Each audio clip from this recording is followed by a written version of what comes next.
Welcome to the Underground, the Steel City Underground, the black and gold standard for Pittsburgh Steelers coverage. Now, here's your host, Terry Fletcher.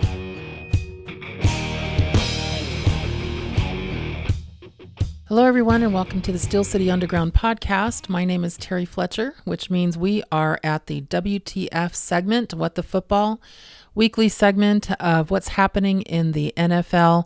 We are on week 9. We just came back from our bye, and a lot has happened. And first, I want to start with, let's just start with the most recent, which was Monday Night Football in this interesting week. Well, if you happen to see the game between the Cowboys and the Giants, you know the Cowboys won.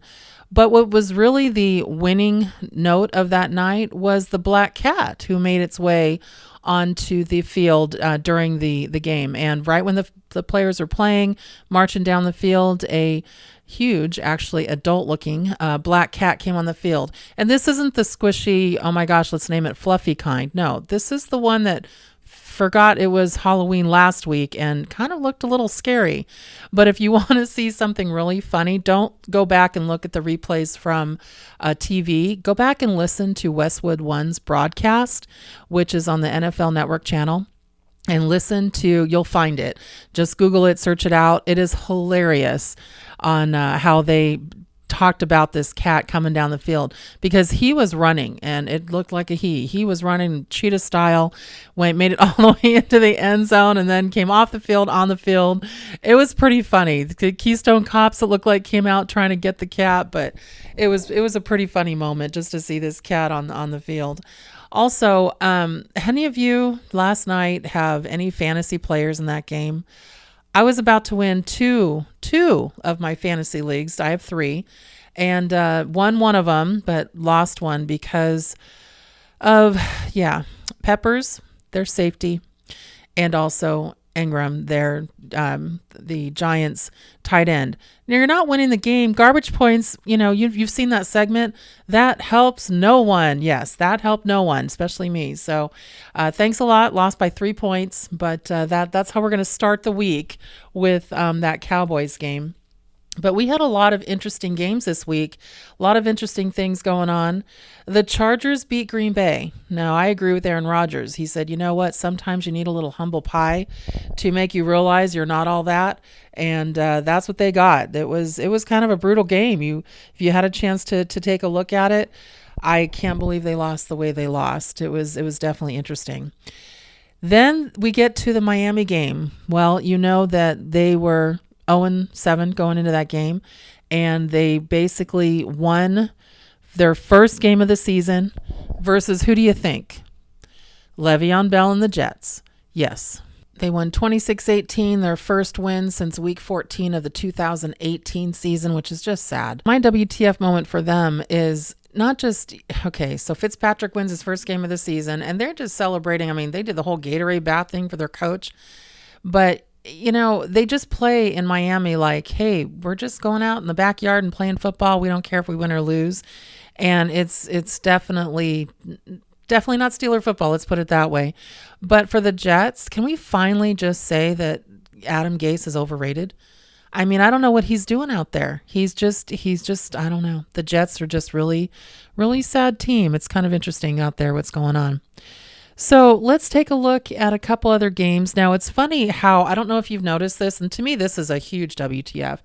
Whenever Russell Wilson of the Seahawks wins his game, they talk about MVP. Whenever he loses his game, well, Russell needs to not do this, he needs to not do that. And then they focus the attention over to Christian McCaffrey, the running back for Carolina. So I'm like, you guys in the media, could you be a little bit more consistent? I mean, come on. You guys go back and forth, talk about flip-floppers. It's really just, it's crazy to me how they, 1 minute they say this person, the next minute's this person. And then, of course, they get to the Ravens and the Pats game. The Patriots lose to the Ravens. It was pretty ugly. If you saw the first quarter, they did not know what to do with Lamar Jackson. They just really were not ready for a running quarterback. And you could tell that they've been skating with really easy teams up to this point, and they finally lost one. But then, of course, the media is like, well, now he's in the conversation for MVPs. So the consistency just isn't there. It's just kind of funny when you hear some of the things that happen in the media, and one week they say one thing and another week they say something else. But I think what really kind of cracked me up over the weekend, now remember when I mentioned a couple of weeks ago on WTF how Odell Beckham Jr., when they introduced the offensive line, they say their name and either the high school or the college they're from, and he goes something to the effect, well, it's me. And I'm just like, oh my gosh, him and all his apparent awesomeness, he thinks. Well, there were a couple of different players, and Matthew Judon of the Ravens, he said, Matthew Judon, body by Taco Bell. And I'm like, WTF, dude. And of course, Taco Bell has to tweet out, same with us. And it just, some of the liberties these guys take, they might want to do something in the league. They don't let them wear watches. They don't let them wear certain cleats. Guys are having to take off their cleats, speaking of OBJ, during the game. You just sit there and say, but they're allowed to do plugs for things that are only going to get them, contracts or sponsorships. I mean, how does that help the public? And how does that actually, honor the school that they came from? So, I mean, the draft and all that. So I just think that the commissioner needs to say, look, enough is enough already. Stop taking liberties with that. I really was disappointed when I heard that kind of information. It just was not good. But here's something that I was thinking about when I was watching the Patriots-Ravens game. And let's face it, we have to watch it. It's the only game on that is on Sunday night. They've had a couple of Sunday nights. But, Patriots, we don't want you to win. When I say we, I'm talking about us Steeler fans. But couldn't you win that one game for us? Couldn't you help us out? The Steeler fans, everybody who's really trying to figure out what we can do with that 4-4 record right now. No, you couldn't. You had to give the Ravens another win. But I'm watching Lamar Jackson. He did a walk-in to the left touchdown. They call it a rushing touchdown, but he just walked right in. They didn't account for that. But when he turned around and went backwards and leaned in over the goal line for another rushing touchdown, he was like this running back out there, which is a joke between my daughter and I. She says he's really a running back pretending to be a quarterback in quarterback clothing. But, I mean, he's doing a great job this year. Don't get me wrong. But if you're going to continue to allow your quarterback to do that kind of thing, you've got him maybe 6 years, 7 years. You don't have him like the 20 years for Brady, like the 16, for Ben. Well, Ben's out this year, but he gave us 15 years and he's going to be back next year stronger. Like, Drew Brees, who just came back. You're not going to have that longevity if you don't at least have a conversation about what your role is as quarterback. I mean, I think it's great to watch. We see Pat Mahomes, but of course he's out now because he hurt his leg and ankle. And you see just how some of these mobile quarterbacks can get hurt by not really staying in their lane. I love mobile quarterbacks. Don't get me wrong. I think it's awesome when you see these young guys out there running for that yardage, that first down, but they understand when it's time to go down. Some of these other guys, they're just going to get killed. So hopefully that'll be a wake-up call, or you know what? Maybe they're just saying we got a good 7 years for this guy, or hopefully at least 8 or whatever. But I just thought that was interesting. And then here's one. So Andy Dalton, talk about WTF. This poor guy. He was benched for the rookie Lindley quarterback that they drafted last year because obviously with the 0-7 season starting out. And it was on his birthday. I mean, WTF, organization, is that rude or what? Or are you sending a message? I mean, you couldn't wait another day. You're on a bye. I just think that was really obnoxious. But that's the organization. And it's funny because everybody was after Marvin Lewis for all those years. What was he there, like 15 years? And everybody was like, get rid of him. You're not winning. You're not getting past the first playoff game in the 1 or 2 that you've ever had in the last 15 years. But now everybody's like, can Marvin Lewis come back? Because the coach out there he just doesn't know what he's doing. It's really unfortunate what's happening out there. And then let's just talk about some snarky things. I try not to bring up AB anymore, but he keeps plugging up or popping up in areas where you're just like, dude, you're not in the league right now. So why are you even saying this? Do you think you're helping yourself? But he posted to his Instagram his bank balance of $24 million and $24,001,006. And then on Twitter, he was like, hey, I don't have nannies or chauffeurs or housekeepers anymore. I'm doing it all. And you just sit there and go, oh, okay. Do you want a gold star? I mean, WTF, dude, you should be doing it. You don't have a job. That's your job. You've got, how many kids with different baby mamas? Come on. That's your job. So it was just kind of a funny thing to me when he posts things like that. And then a not so funny thing, let's go to the Browns, who are just a mess right now. They still only have 2 wins of the season. So they get beat 24-19 by Denver, who they obviously, Joe Flacco is not playing right now because of a neck injury. So he's out for a while. So they had Allen go in. But one of their players, James Whitehead, posted some threatening tweets after the game, threatening the life of the Bull and the Fox radio host, Dustin Fox. And they were posted from his Twitter page, and his Twitter page was also suspended. But he also was released by the Browns, and they sent a statement, in no way do we condone that language or behavior, and it'll be addressed internally. And they released him. And it was also racist comments. So, for the players who, if you listen into our podcast, one of the things that we hope you realize is it's a privilege to play in the National Football League. It is not a right. It is earned, and it is a privilege. And you want to protect that privilege. Otherwise, your life is short. And so hopefully that's a lesson learned to anybody out there. I understand how tough it can be to lose a game, but that was just really unnecessary, just absolutely unnecessary. And then let's hit the Steelers now. What happened with our WTF Steeler moments? Well, first of all, we had Dante Moncrief was waived and cut on 11-2. And he basically had 4 catches for us. I don't have the stats right now for if he had any touchdowns or anything, but with what he was paid, that's $1.2 million a catch. Yeah, okay. He was also picked up now off the waiver wire by the Carolina Panthers, and maybe you'll have a better time out there because we had such high hopes for him. A free agent fail for sure. And I know a couple of the SCU, our Steel City Underground, my fellow colleagues here, disagree with me on this and wish him only the best. I don't. I'm like, good riddance, buddy.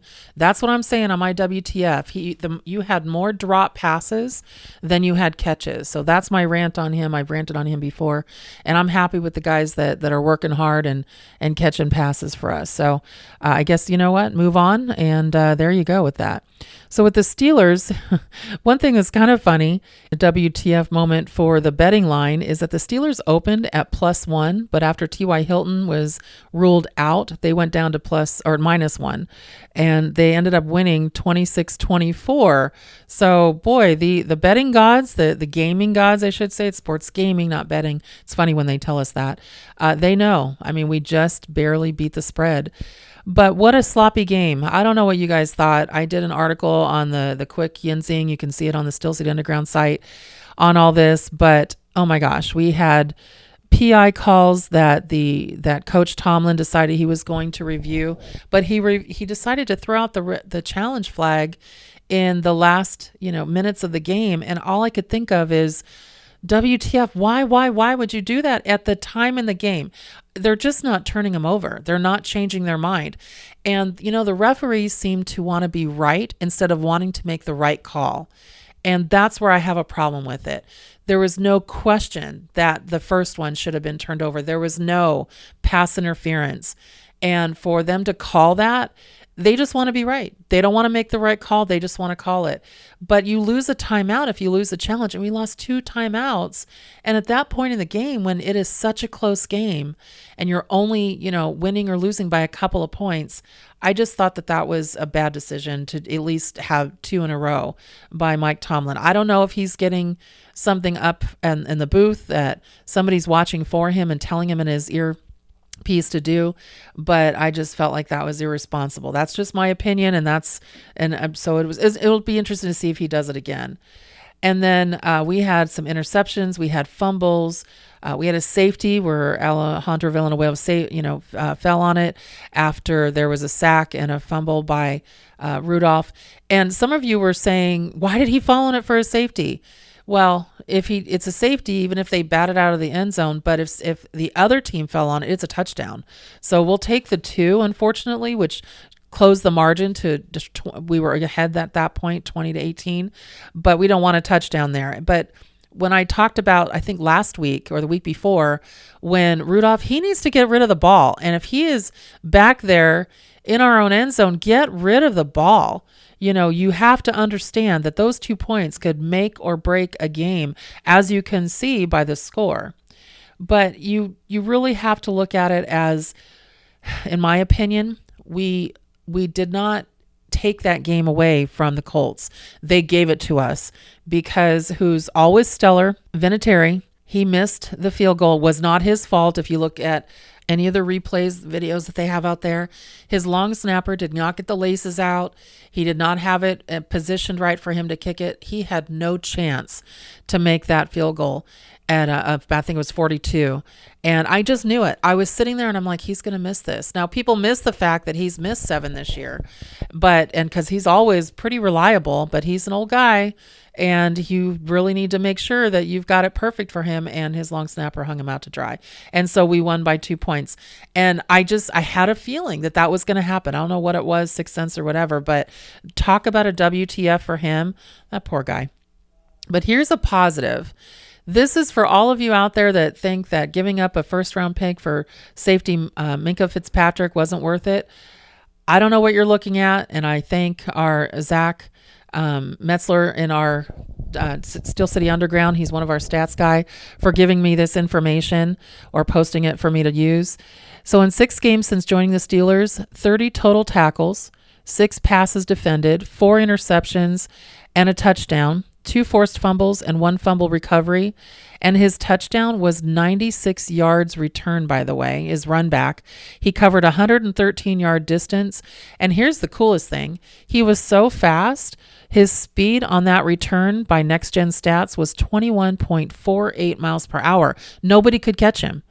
And so if you don't think that he's worth it, then you might want to rethink it, because he is not only worth that first round pick, but more, because we were going to need a safety in the draft anyway when we had some guys get injured and go out. And so at some point when Davis and Burns got hurt, we needed to have somebody come in, and what a grab we got with that guy. I mean, he just truly, truly has stepped up, been a spark plug for our defense, and I absolutely adore him. And if you see him afterward in the post presser at his locker, he's such a good guy, and he talks to the media, and he reminds me of an older Juju, kind of, without quite the enthusiasm, but he's very positive. But I'm telling you, if there's a WTF positive on our team right now, it is Minkah Fitzpatrick, and I think that I might have to get a jersey. And if you know me at all, I am really picky about what jerseys I buy. So that I think I'll end it with today. But everyone, thank you again for joining us on our Steel City Underground podcast. And this is Terry signing off for our WTF. Until next week, have a great week and a great day. We would like to thank you for listening and remind our listeners to follow us on social media and our website, www.steelcityunderground.com.